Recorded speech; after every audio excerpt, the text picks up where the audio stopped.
সবাইকে নমস্কার জানিয়ে বলছি, প্লিজ দয়া করে কেউ কাউন্টিং এজেন্টরা এবং প্রার্থী ক্যান্ডিডেটরা তারা ভোটিং এলাকা ছেড়ে আসবেন না।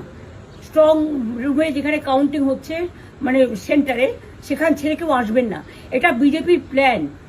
প্রথম 2-3 রাউন্ডে আমি কালকে থেকেই বলছি যে ওদেরগুলো আগে দেখাবে, আমাদেরগুলো পরে দেখাবে।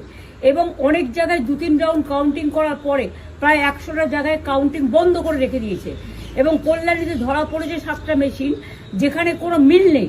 এটা টোটাল ফোর্সফুলি সেন্ট্রাল ফোর্সকে দিয়ে চারিদিকে তৃণমূল কংগ্রেসের উপর অত্যাচার করছে, অফিস ভাঙছে, জোর করে দখল করছে।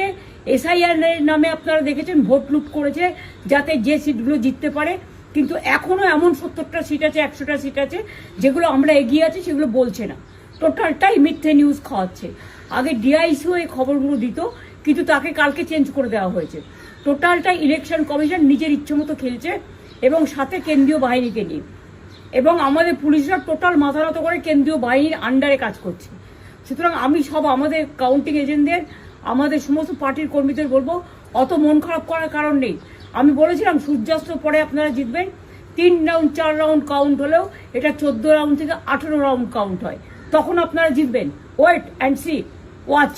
আমরা সবাই আপনাদের সাথে আছি, আপনারা কেউ ভয় পাবেন না, নিশ্চিন্তে থাকুন। আবার বাঘের বাচ্চার মতো লড়াই করে যাবো।